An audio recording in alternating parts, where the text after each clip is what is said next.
আসসালামু আলাইকুম।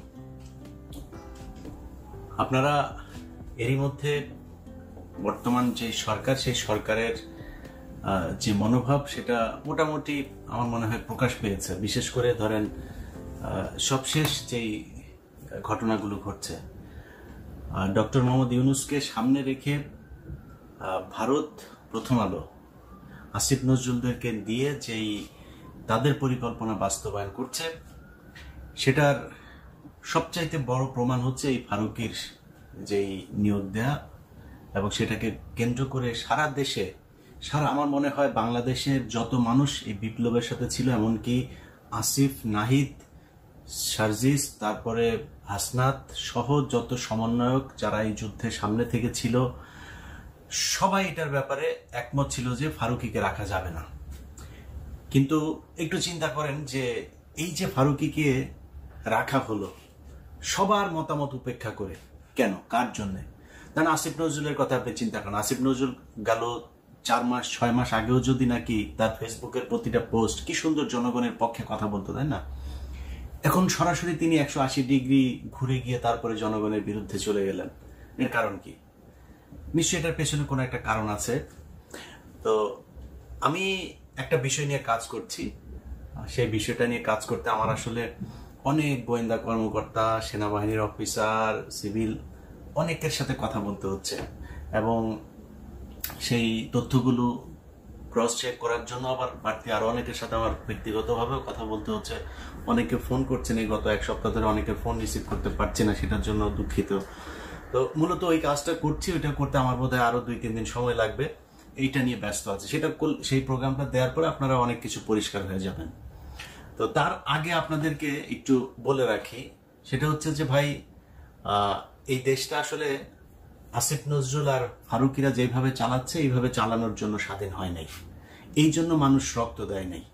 মানুষ যে কারণে রক্ত দিয়েছিল সেটার ব্যাপারে মোটামুটি এখন পর্যন্ত যে এই সরকার কিছু করবে না এবং তারা যে তার উল্টো দিকে যাচ্ছে, সেটা মানে আমি বলবো যে শতভাগ কনফার্ম হয়ে গেছে। যেই কারণে যারাই বিপ্লব করেছেন, দেশের মানুষ এককভাবে কারোর উপরে কোনো দেওয়ার এখানে সুযোগ নাই। একজন মা তার সন্তানকে ধাক্কা দিয়ে আপনার পুলিশের হাতে তুলে দিচ্ছে, সে পিঠ চাপড়াচ্ছে যে ইনশাল্লাহ ভালো কিছু হবে, বিজয় হবে। যাকে আটক করা হচ্ছে সে চোখ একদম পুলিশের চোখের দিকে চোখ রেখে তারপরে বলে দিচ্ছে ভয় দেখায় লাভ নাই। গুলি করছে, বুক পেতে দিচ্ছে যে আরো গুলি করো। এই আন্দোলনের ভেতরে বাংলাদেশের প্রতিটি মানুষ, সবার এখানে অবদান আছে। অতএব এককভাবে কৃতিত্ব নেওয়ার কিছু নাই, সবাই এখানে ভূমিকা রেখেছে। একমাত্র এই ভারতীয় দালাল আর ওই যে শ্রী কামার কুমার যারা আছে তারা বাদে সবাই এখানে আপনার অবদান ছিল।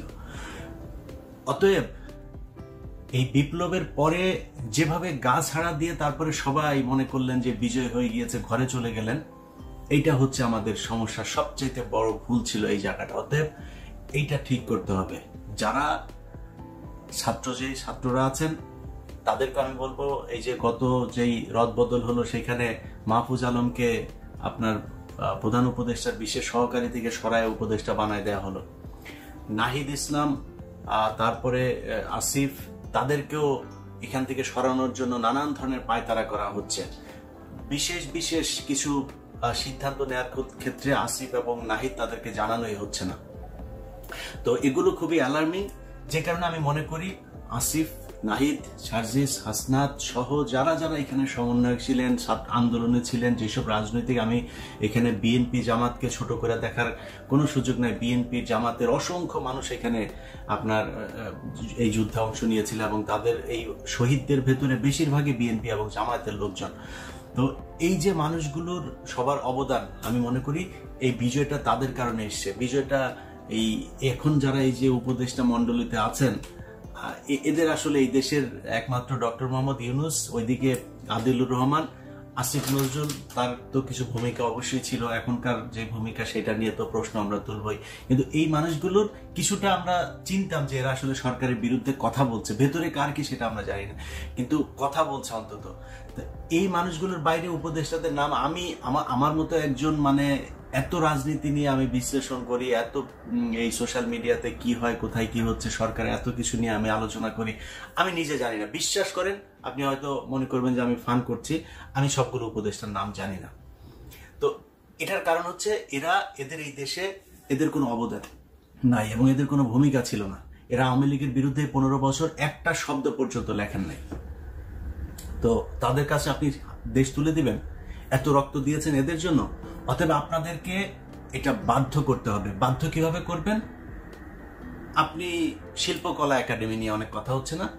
শিল্পকলা একাডেমিতে আসিফ নজরুল তার বন্ধুকে বসিয়েছেন, আর তার শাশুড়ি ওই মেহের আফরোজ শাওন, তিনি আবার ফেসবুকে পোস্ট করেছেন, দিয়েছেন।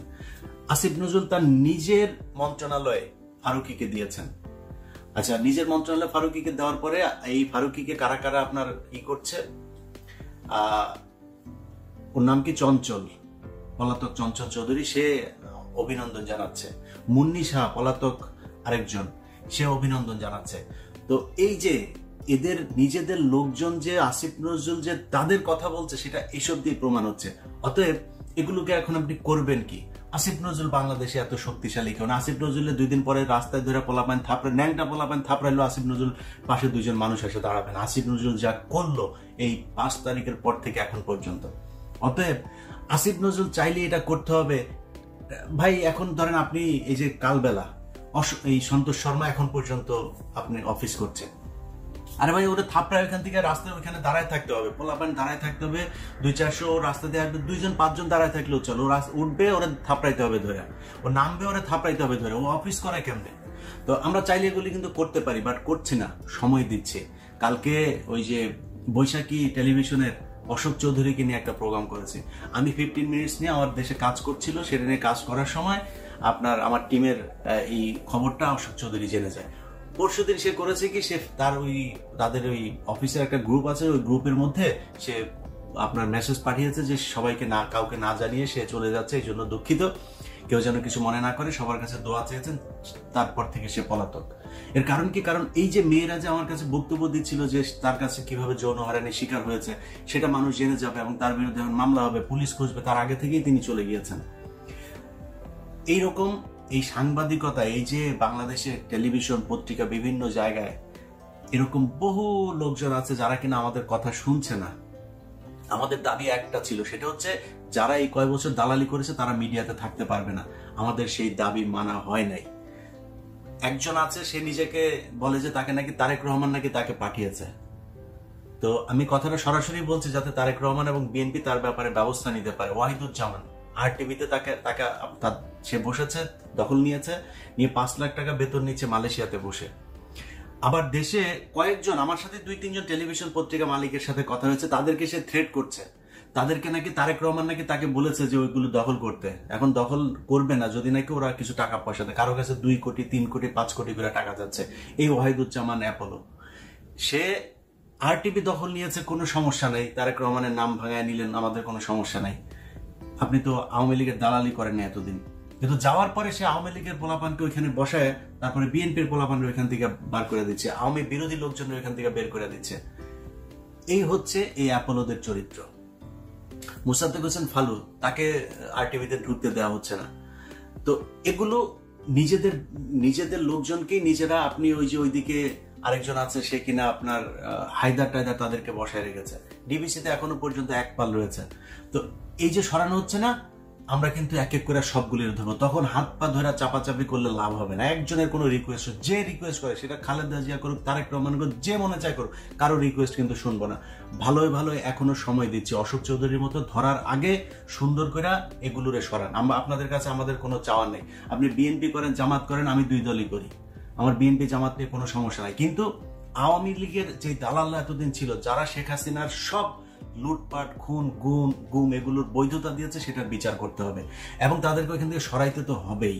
এটা নিয়ে তো কোনো প্রশ্নই নাই, এবং বিচারও করতে হবে। সো এই জায়গাগুলো আপনার হচ্ছে। এখন যেটা বলছিলাম সেটা হচ্ছে যে এই সন্তোষ শর্মা, প্রথম আলো, ডেইলি স্টার, এদেরকে জোর করে ওইখান থেকে সরাইতে হবে। একটা জুজুর ভয় দেখায়, দাড়ি টুপিওয়ালারা, এদেরকে দেখলে পশ্চিমারা এই করে ফেলবে, ওই করে ফেলবে।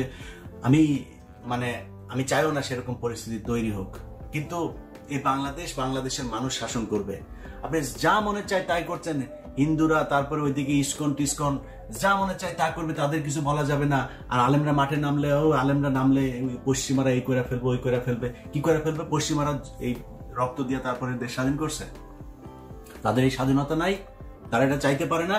এখনো পর্যন্ত ভারতের দালাল প্রথম আলো, ডেইলি স্টার তারা এইভাবে প্রকাশ্যে চলবে। তাদের এখানে এই আন্দালিত রহমান, পার্থ, রুমিন ফারানা, মঈন খান, নুরুল হক, রাশেদ খান এরা গিয়েছে। সব কটাকে মনে রাখা হবে, বলে রাখলাম। ভালো, আপনাদের সাথে এর মধ্যে অনেকের সাথে আমার খুব ভালো সম্পর্ক ছিল, সব কাটাও, একটাকেও ছাড়া হবে না। যখন যেটাকে সুযোগ পাবো একদম ভরে দেওয়া হবে, এটা বলে রাখলাম, একদম প্রকাশ্যে হুঁশিয়ারি করে রাখলাম, লাভ নাই। তো এদেরকে যারা জায়গা দিচ্ছেন তাদের ব্যাপারে আপনার করতে হবে। শিল্পকলা একাডেমি, তারপরে বিভিন্ন গণমাধ্যম, ভাই আপনাকে জোর করে যাইতে হবে। ওই যে কওমি সম্ভবত তারা, বা মানে আমি জানি না, কলরব আছে, সাইমুম শিল্প গোষ্ঠী আছে বাংলাদেশের। এই আপনাদের শিল্প গোষ্ঠী নাই ইসলামী ভাবধারার? আরে ভাই, আপনারা যা দখল করবেন, শিল্পকলায় নাটক হবে, আপনারা যেটা করবেন সেই নাটক হবে। এই নর্তকীদের নাটক হবে না, ভারতের এই উদিচি আর এই ছায়ানট এদের নাটক হবে না। আপনারা নাটক করবেন, আপনারা গান গাবেন, আপনারা শিল্প চালাবেন। এই দেশের শিল্প চলবে আপনাদের কথায়। আমি অনুরোধ থাকলো, যারা এই ধরনের শিল্প গোষ্ঠীগুলো আছেন, আপনাদের এখান থেকে আপনারা দাবি করবেন কেন ডিজি কি হবে? আপনারা ডিজি বানাবেন ওইখানকার, আপনাদের কথায় শিল্পকলা একাডেমি ডিজি হবে। সো আপনাদের মধ্য থেকে হবে। আপনারা যে নাটক করা শুরু করেন, ওরা একটা এই বের করেছেন, কয়দিন আগে একটা নাটক করেছে, নাটক করে বলছে ওদেরকে নাকি নাটক করতে দিচ্ছেন না, নাটক করতে বাধা দেওয়া হচ্ছে। এগুলো সব গোয়েন্দা সংস্থার বানানো, এখনো তো র অ্যাক্টিভ না, ওদের বানানো। ওদেরকে বাধা দেওয়া যাবে না। আমরা নাটক করব, নাটক করতে চাই, আপনারা যা নাটক করবেন। মানে খুব সূক্ষ্মভাবে চিন্তা করতে হবে, সময়টা মানে খুব দ্রুত চলে যাচ্ছে। অতএব কে কোনটার দখলে নেবেন, কে কোনটা কার কথায় চলবে, সেটা দায়িত্ব নিবে এই দেশের মানুষ, যারা কিনা রক্ত দিয়েছে। এখানে এই কোনকার কোন ফারুকি টারুকি এইসব চুচিলরা এখানে জীবনে কোনো বাংলাদেশের মানুষের পাশে এসে দাঁড়ায় নাই, ওদের কথায় এই দেশ চলবে না। সো আপনাকে জোর করে দখল করতে হবে। এই এখন যদি মনে করেন আপনি সন্তোষ শর্মারে থাপড়াইতে গেলেন, আপনি কালবেলাতে, তো সন্তোষ শর্মা কালবেলা গেলে কি হবে? পুলিশ ধরবে আপনারা। পুলিশ ধরে কি করবে? গুম করে ফেলবে। আমরা ঘোড়ার ঘাস কাটি না বসে বসে। ডেইলি স্টারের মাহফুজ আলম যদি অফিস থেকে ওঠার সময় যদি ওরা ধরে থাপড়ায়, পোলাপান যদি জুতা টুতা মারে, কি করবে? আপনার ধরে নিয়ে যাবে, রাইট? তো কি হয়েছে? সমস্যা কি? আমরা কিন্তু এটা করব, আগের থেকে বলে রাখলাম, এটা কিন্তু করা হবে। মানে আপনারা না করলেও আমরা কিন্তু এটা অর্গানাইজ করবো, সময় দিচ্ছি। তার আগে এদেরকে সরাইতে হবে। প্রথম আলো এখন পর্যন্ত গত সপ্তাহে নিউজ করেছেন, বগুড়াতে একটা ছেলেকে পাঞ্জাবি টাঞ্জাবি পরায়া, টুপি পরায়, তারপরে র্যাবের সাথে আইনা মিডিয়ার সামনে ট্রায়াল দেওয়া হলো। কি? সে তার মাকে খুন করেছে, খুন করে তারপরে ফ্রিজের ভেতরে ঢুকিয়ে প্রতিটা, প্রথম আলো শুরু করলো, প্রতিটা টেলিভিশন পত্রিকা নিউজ করেছে। মাদ্রাসার স্টুডেন্ট, প্রতিটা বলা ভুল হবে, মানে কয়েকটা বাদে বেশিরভাগ মাদ্রাসার শিক্ষার্থী মাকে 500 টাকার জন্য খুন করে ফেলেছেন, খুন করে ফ্রিজের ভেতরে। কি ভয়ঙ্কর! মাদ্রাসার শিক্ষার্থী, বুঝতে পারছেন? তার 2 দিন পরে দেখলাম ভাড়াটিয়া খুন করেছে, তার মাকে খুন করেছে। এই খবরটা সত্য না। তাহলে এই খবরটা ছড়ালো কে? এগুলি হচ্ছে প্রথম আলোর সূক্ষ্ম কারচুপি। তারা প্রথমে করে, গোয়েন্দা সংস্থার তাদের লোকজন আছে না, সেগুলো দিয়ে করায়। মিডিয়াতে তাদের একটা চক্র আছে, এরা মিলে এটা করে। সো এই সূক্ষ্ম এই চক্রান্তগুলো, যে তোফাজ্জল মারা গেল না ঢাকা বিশ্ববিদ্যালয়ে, সূক্ষ্ম চক্রান্ত। এই চক্রান্ত বুঝার ক্ষমতা সবসময় হবে না। বাট একটা জিনিস মাথায় রাখেন, প্রথম আলোকে যদি কিছু নাও করেন আপনারা, প্রথম আলোকে খেলতে দেওয়া হবে না। সরকার যতই করতে চান, তার পেছনে দাঁড়াইতে চান, প্রথম আলোর প্রতিটা নিউজকে এই ধরনের কাউন্টার দেওয়া হবে। বাধ্য হয়েছেন না ওইটা বলতে? কেন করেছে জানেন? এইখানে লোক পাঠিয়েছিলাম বগুড়াতে, ওই ছেলের বাসায়। তো আমার ধারণা যে এটা তাদের তো গোয়েন্দা সংস্থা প্রথম একটা নাটক সাজাইতে গেলে ওইখানে কয়েকদিন পাহারায় থাকে। সেই পরিবারের আশপাশের লোকজনের কিছু বক্তব্য নেওয়ার পরে এই গোয়েন্দা সংস্থায় নাটকটা আস্তে করে ঘুরে ফেললো, বললো যে না, ওর মাকে খুন করেনি, কারণ বের হয়ে যেত। অতএব প্রথম আলো যতগুলো এইভাবে নাটক সাজাইতে যাবেন, সব কটার কাউন্টার দেওয়া হবে। এই আগের মতো টঙ্গিবাদ এইসব বলে নাটক সাজায় মানুষকে হত্যা করবেন, বাংলাদেশের মানুষের বিরুদ্ধে যা কাজ করবেন, এটা করতে দেওয়া হবে না। যাই হোক, আমি আমার কাজ করছি ভাই, আমার জীবন যতদিন থাকবে ততদিন আমি আমার কাজ করে যাব। আপনাদের কাছে অনুরোধ, ভাই, এই দেশের, এই বাংলাদেশ আমার কিছু দেখ, বাংলাদেশের কাছ থেকে আমি বিশাল কিছু চাই, আমার কোনো পদ দেন, কিচ্ছু চাই না ভাই, এই দেশটা ভালো থাকুক। কিন্তু সমস্যাটা কোথায় জানেন? মানে প্রতিটা মানুষের ভেতরে দেখলাম এইটা চাই, ওইটা চাই, এই তদবির, ওইটা লাগবে, এইটা লাগবে। ভাই নিজের ছাড়া এই দেশের কথা একটা মানুষ চিন্তা করে না। এই দেশটার জন্য কিছু করেন, চিন্তা করেন। আমি আমার জায়গা থেকে যা করার আমি সারা জীবন ওইটাই করে যাব, আল্লাহ যদি মস্তিষ্ক যদি সুস্থ রাখেন। আপনাদের কাছে অনুরোধ, যা করার জোর করেই করতে হবে, আদায় করে নিতে হবে। আসিফ নজরুল্লাহ আপনাদের কথায় সরকার চালাবে না। আল্লাহ হাফেজ।